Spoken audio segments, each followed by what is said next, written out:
En cuanto salió a la calle, sintió que el día que acababa de comenzar albergaba algo sucio. La jornada anterior también había hecho mal tiempo, nublado, y al igual que en la presente, los fragmentos de cristal de los escaparates rotos intentaban repetir sobre la acera parte de su luminosidad. Sin embargo, tal vez a causa de la niebla o debido a cualquier otra razón, el día anterior había poseído en su enmohecimiento algo lujoso. El presente, en cambio, con aquella coloración desvaída que parecía ser absorbida por los objetos hacia el interior de sí mismos, resultaba pobre y en extremo triste. Es sin duda la ausencia de niebla, pensó ella.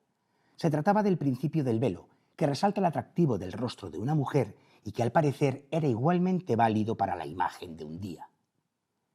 Los trozos de vidrio sobre la acera parecían helados. Parte del día había muerto en ellos con anterioridad. Apresuró el paso sin volver la cabeza hacia las patrullas de soldados situadas delante del gran hotel y del edificio de la banca. En la pared de una construcción más alejada, varias personas, encaramadas a una escalera de madera, borraban con cal y a golpe de cepillo una gran pintada: Kosova República. Habían cubierto ya la sílaba ko, así como el inicio y el final de la palabra república, de modo que ahora la consigna se leía Sova Publo. Si bien apartó con rapidez de los ojos de ella como de la imagen inquietante de un lisiado, no consiguió reprimir el impulso de repetir en voz alta: Sova Publo, Sova Publo. Entornó los ojos, como solía hacer cuando trataba de desechar una ocurrencia macabra, pero la asociación no desaparecía esta vez, aunque confusa y aún en embrión, sugerida al parecer por el término sova, que en la mayoría de las lenguas eslavas significa cuervo. En la calle del hospital, el bordillo de la acera derecha, destrozado por los tanques, aún no había sido reparado. Allí era donde la policía blindada había dividido en dos por primera vez a la multitud de manifestantes.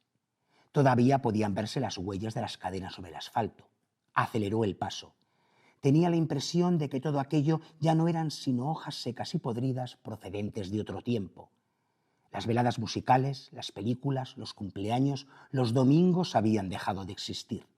No quedaba más que el estado de sitio y Sova Publo. Cuervos sobre la llanura sembrada de muertos como en las viejas baladas. Y así como en las viejas baladas, cuenta de manera asombrosa, admirable y terrorífica, porque no puede ser de otro modo, los sucesos ocurridos el 1 de abril del año 1981, cuando, como se ha esbozado en este arranque de novela, las tropas gubernamentales, el ejército, incluso con carros de combate, atacaron una manifestación, la arrasaron, la aplastaron. Los muertos y heridos se contaron por decenas, por no decir por miles.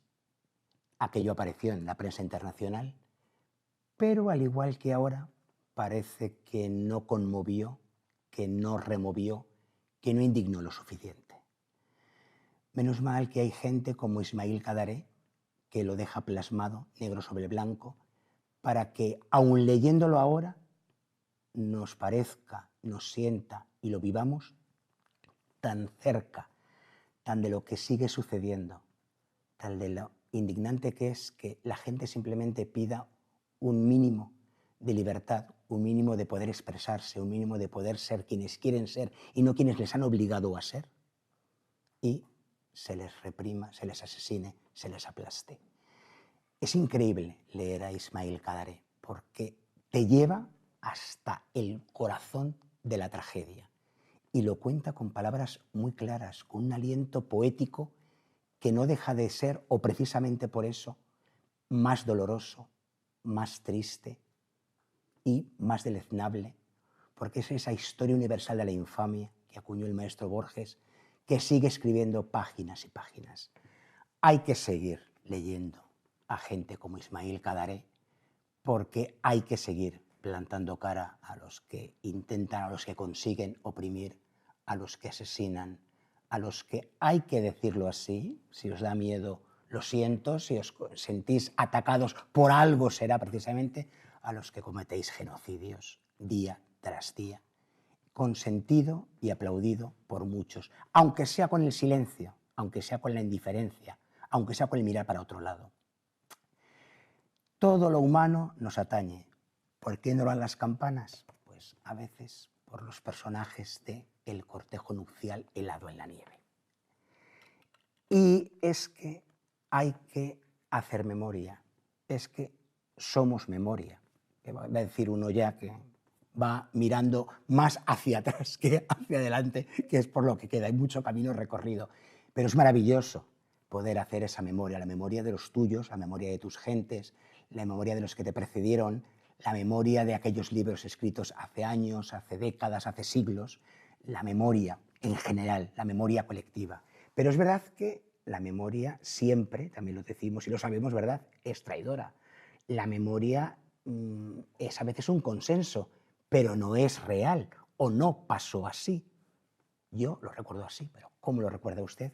La memoria, como dice esta fantástica novela, es un animal esquivo. María del Mar Ramón, bienvenida a El arpa de Bécquer. Muchas gracias, Oscar. Estoy muy feliz de estar acá, de ver ese libro tan marcado. Hermoso lo que leíste antes, creo que también me lo llevaré, me lo llevaré de este viaje tan especial. Es que la memoria, que lo somos, claro, todos, aunque tengamos 15 días, ya hay una memoria de esos 15 días previos y vividos, ¿no? Pero es verdad que es un animal esquivo. Según me llegó tu novela, dije, tiene toda la razón, porque es como dice, qué buena memoria tienes, ¿cómo te acuerdas? Bueno, me acuerdo de lo que creo que me acuerdo, Claro. pero igual no es tan verdad o no pasó así.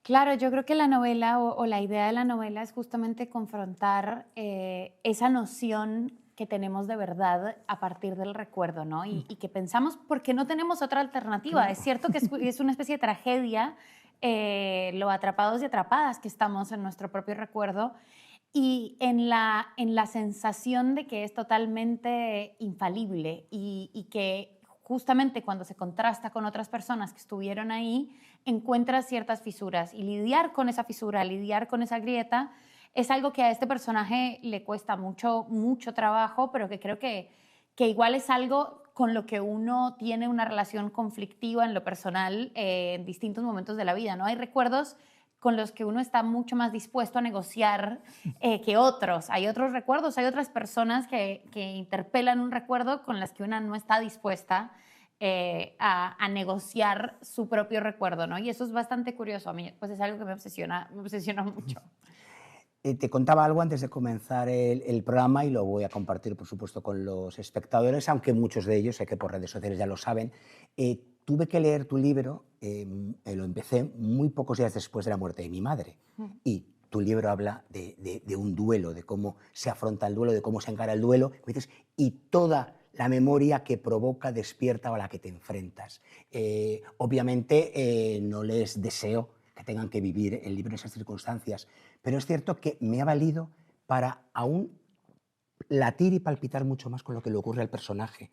Porque incluso, como dices, aunque tengas buenos recuerdos, de repente cuando te pones como a recopilarlos todos, dices, ¿realmente son tan buenos como creía? ¿No son tan buenos? Eso, me da miedo revisarlos por si acaba cambiando el sesgo y por otro lado al revés. No quería afrontar esto, no quería afrontar esto. Igual es bueno que vuelvas a ellos. Porque a partir de esa herida, de esa ausencia, igual la memoria se reconstruye de una manera distinta, ¿no? Claro, yo creo que es una novela que si bien no es una novela sobre el duelo, es una novela que está muy atravesada por Claro. el duelo. El duelo es lo que de hecho detona el conflicto de la Claro. novela, del personaje. Es un personaje que tiene 70 años, es un artista que tiene 70 años, emigró a España hace mucho tiempo y tiene que volver a su casa de la infancia porque un hermano suyo ha muerto, ¿no? Esa es como la información que la novela nos da al principio. Y sabemos que él no ha estado en varias otras muertes de su familia. Y en lo personal,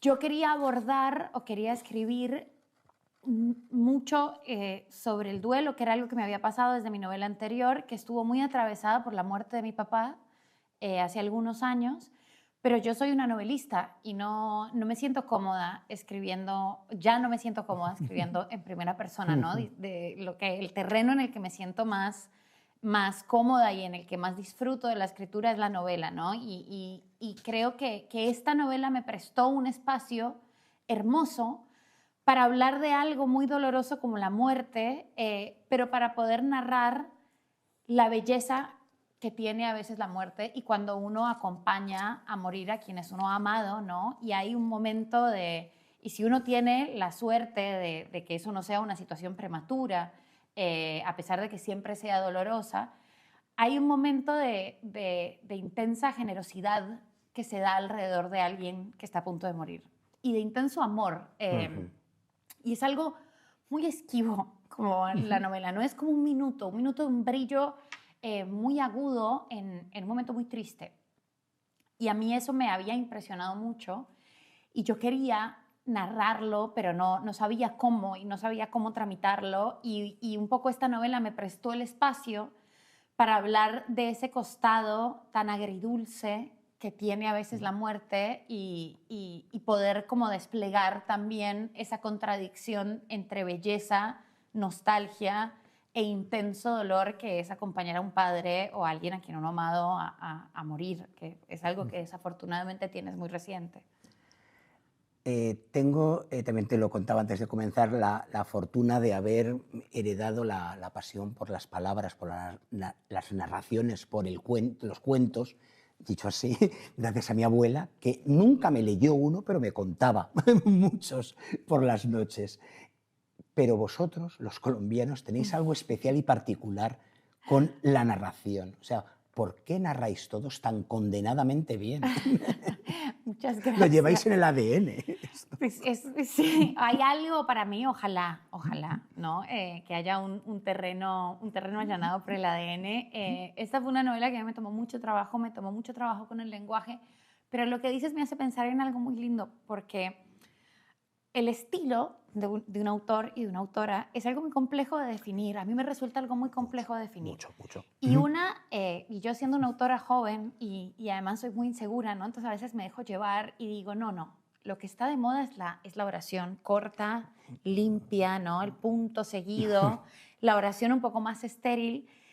Y yo no puedo hacer eso. Yo soy colombiana. A mí me gusta como esta cosa un poco más barroca de hacer estas oraciones subordinadas, ¿no? Y una cosa como que se escucha también.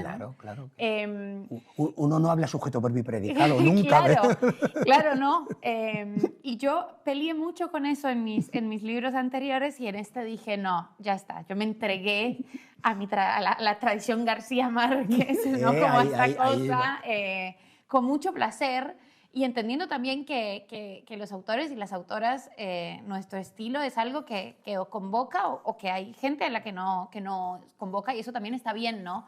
Pero que sí tiene que existir y que es algo muy propio, con lo que hay que comprometerse incluso cuando eso a veces está o entra en otras modas y en una disputa con las tendencias de la época en la que uno vive.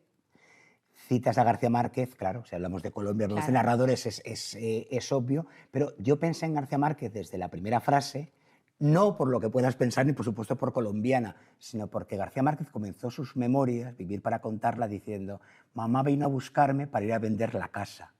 La casa, que tan importante fue para él, para decir, quiero ser escritor y tengo que contar esta historia que acabó siendo 100 años de soledad y este lugar que me invento llamado Macondo, aunque parta de mi pueblo y de mi abuela y de mis gentes. Y tú también aquí comienzas con una casa. Y la casa, el espacio o los espacios que va ocupando o que no quiere ocupar el narrador, es fundamental y son parte básica del motor y del corazón de tu novela. A mí me gustó mucho trabajar con la casa como una excusa, un poco, y como esta estructura que nos permite y nos va llevando, ¿no? Él siempre tiene que volver a esta casa y hay una sensación de que hay un objeto que pesa muchísimo en su propia narración y como que él no puede existir separado de este lugar, que es algo que a mí me interesaba, porque además me resolvía problemas estructurales, ¿no? Como ahí hay un conflicto planteado con un espacio, entonces el personaje puede dar vueltas por ahí. Y porque creo que hay algo muy simbólico que tiene que ver un poco con el epígrafe, con lo que cuentas del libro de García Márquez. Ese no lo leí, Vivir para contarla no lo leí, pero lo voy a leer. Pero creo que hay algo del peso que tiene la niñez y la casa de la infancia. Claro. Y la manera en la que uno recuerda el número fijo de su casa de la infancia, ¿no? Como que hay una cosa de cómo eso se fija para siempre en un cuerpo y en una especie de memoria muy profunda, pero como es un espacio al que muy pocas veces uno tiene la suerte de volver, ¿no? Es un espacio que muta, de donde uno se va, y es un espacio además que si uno tiene la suerte de volver, si es un espacio que no se ha convertido en un edificio, en un edificio gentrificado, no es como uno lo recuerda, no hay nada de esa estructura que sea como se fijó en la memoria. Y a mí eso me gustaba para empezar, porque también tiene que ver un poco con una comprensión de la muerte, que es una sensación de que las casas abandonadas son el testimonio de lo que pasa cuando no ocupamos un espacio en la tierra, y es que la naturaleza toma lugar, ¿no? La naturaleza vuelve y entra. Y son estas imágenes de estas distopías de zombies que a mí me llama mucho la atención porque son películas terribles, donde todo es una tragedia, pero todo es muy verde. El pasto, siempre, ¿no? siempre, Todo, siempre, Nueva sí, York, ¿verdad? Nueva Sí. York es una especie de bosque. La naturaleza se abre camino. La Claro, naturaleza se abre camino, y hay una sensación de que vivir y estar vivo es mantener la naturaleza en una especie de margen. Y algo de una casa a la que la naturaleza ha entrado y ha rehabitado, ¿no? Y ha alterado, y este personaje tiene que lidiar con que eso también ha pasado con su memoria, y eso también ha pasado con el recuerdo, que está todo lleno de maleza. Me parecía una metáfora muy bella para hablar de lo que yo quería hablar, que era el trauma, la familia, la distancia, y todo encapsulado en la memoria como este hilo conductor. Y ahí va, porque él es alguien que se siente desarraigado, pero como nos ocurre a la mayoría, de un modo u otro, no puedes renunciar o rechazar tus raíces, porque claro, están ahí ancladas. Y a él le sucede, claro, él se ha sentido siempre alguien desarraigado, pero claro, eso, la familia, el núcleo, la casa, de un modo u otro le llaman, le reclaman, aunque sea para firmar unos papeles, pero tienes que personarte, hacerte cargo de eso. Claro, él es un personaje que ha hecho una decisión consciente sobre una cuestión inconsciente, ¿no? Creo que para mí quizás eso es un poco parte de la tragedia. Él ha tomado una decisión consciente de alejarse de su casa, de su familia, de todos los que él presume y nos cuenta que lo han lastimado, que lo han traumatizado, sin entender realmente qué partes de él están compuestas por ese organismo, ¿no? Por esa familia, claro. por esa casa, por ese pasado, por esa tradición. Y que en el fondo no somos uno solo. Y que en el fondo no somos uno solo, y además no elegimos bien qué es lo que nos hace quienes somos. A veces tendemos a creer que sí, y a mí es algo que me genera como mucha fascinación, la tragedia de ser quienes somos, y de que hay rasgos que nos conforman mucho más que otros, y que hay recuerdos que nos duelen y que nos constituyen mucho más que otros, que hay personas, que hay equipos de fútbol. A mí me resulta muy curioso, yo no soy una persona muy futbolera, pero miro mucho a las personas futboleras, ¿no? Me genera mucha curiosidad. Mi abuela lo era, mira, igual, aunque yo no lo soy, eso no me transmitió, sí las palabras, como te digo, pero mi abuela era hiperfutbolera. Pero ser futbolero... Y lo vivía con una pasión. A mi juicio, hay una gran cuota de sufrimiento, hay un sufrimiento intenso. Claro. Y yo recuerdo... Tu equipo está perdiendo 90 minutos. Está perdiendo, y es como... Y yo pensé en algún momento, mi familia tampoco era futbolera, y recuerdo decirle a un amigo que tuve que sufría mucho por Boca, yo vivo en Argentina hace muchos años, le dije, ¿no se puede cambiar de equipo? Me dijo, no, es imposible. Y yo dije, pero ¿y por qué? ¿Por qué eres de Boca? Y me dijo, no lo sé. Pero mi papá no es de Boca, pero había algo de... Fue una decisión. No poder, algo pasó. No hubo una elección consciente, y sin embargo sucedió, ¿no? Y ya es algo con lo que hay que lidiar a pesar de no poder deshacerlo. Y yo creo que eso pasa con la mayoría de cosas que nos conforman, y que este personaje hace una operación de decir, perfecto, es esto lo que es mi familia, no tiene nada que ver conmigo, me voy corto de tajo, sin entender cuánto de esa familia es parte de quién es él, ¿no? Y esa incompatibilidad entre su racionalidad y su emocionalidad es un poco lo que termina generando todo este conflicto. Me encanta el personaje de su hermano, que le entiende más que él se entiende a sí mismo, y comprende mucho más las cosas, incluso las que no comparte, pero las comprende porque son del hermano.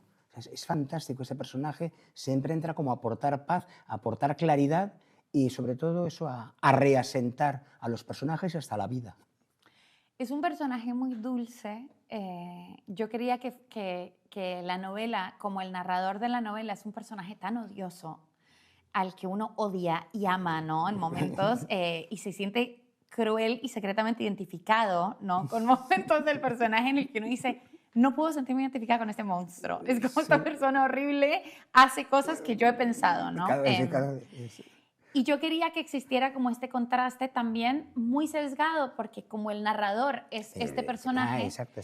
tenemos la versión de él, de este hermano perfecto, totalmente idealizado, de quien conocemos un poco más. Es decir, te permites una parte muy breve, una pero parte muy breve en el la que narrador, sabemos un poco de su vida, no cambia la voz narrativa. Desaparece uno para que entre el otro. Para que entre el otro. Ese otro no nos viene a hablar del protagonista, además, nos viene a hablar de otra cosa. No. Y tenemos como a este personaje que representa la bondad entre los hermanos, ¿no? Dos hermanos que tienen muchos conflictos y uno que procura estar en buenos términos con los dos, que procura mediar mucho entre los dos. Y yo siento que hay algo como muy, muy dulce en ese personaje tan idealizado y que mi sensación es que también te da un poco de reposo, ¿no? De la mezquindad del protagonista. Incluso de realismo, María del Mar. Sí. En algún momento, es así, porque como dices, uno ha memorizado a su modo, a su manera, claro. Pero él aporta una cierta cordura. Aporta una cierta cordura, eso, aporta como una cierta racionalidad.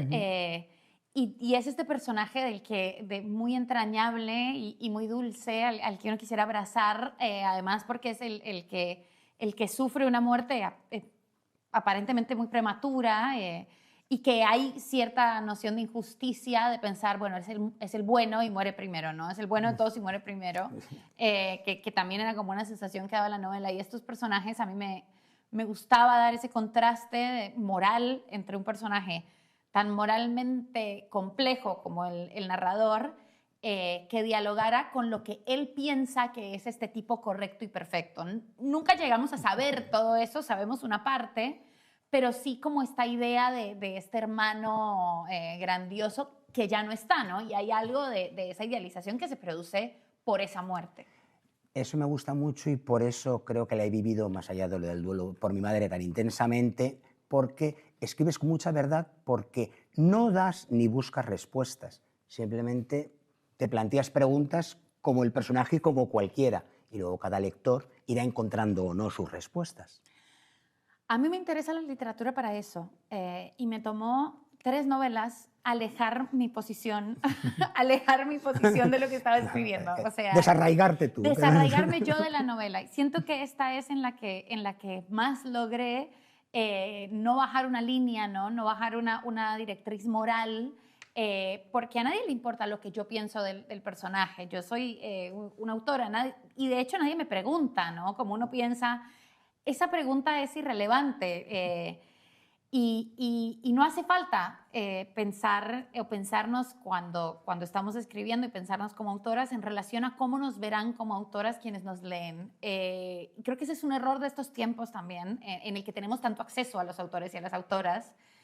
Y hay algo muy lindo de alejarse, y cito ahí a un autor argentino que se llama Martín Cohen, y dice que lo que le interesa a la literatura es crear puntos de vista y construir puntos de vista complejos, y entre más distintos sean esos puntos de vista a su punto de vista, él más se divierte haciéndolo. Y a mí eso me sucede, y me gusta que el juicio moral sobre el personaje quede librado al lector y a la lectora.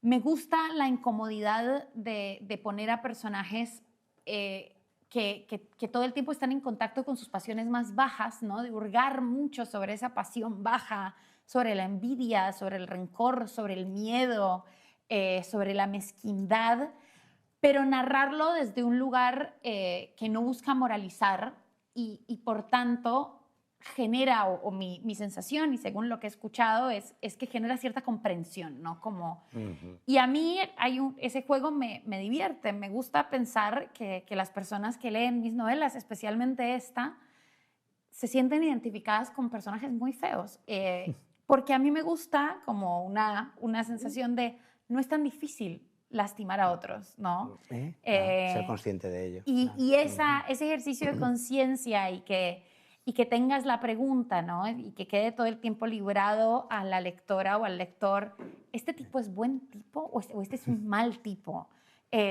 Porque está ahí como muy borde y este tipo es una víctima o es alguien que ha instrumentalizado lo que le ha pasado y que tenga la suficiente ambigüedad para que cada persona que lo lea pueda tomar su propia decisión. Pues ya ven ustedes cómo lo cuenta, no saben ustedes cómo lo cuenta. María del Mar Ramón, gracias por esta novela, gracias por tu visita y que no sea la última. Ojalá. Muchísimas gracias. Qué espectacular charla. Nos vamos al ángulo oscuro del salón, allí nos espera nuestra arpa, pero es que además le llevo como regalo, cosa que yo no hago nunca, lo saben, la faja con la que este libro se presenta ante los lectores, pero es que la faja la firma Claudia Piñeiro. Entonces esta no es una faja sufragada o pagada, es una faja vivida y sentida. De Claudia Piñeiro nos podemos fiar, porque ella sabe lo que es crear novelas como esta. Nos vemos muy pronto, compartiremos nuevas lecturas con ustedes. Gracias.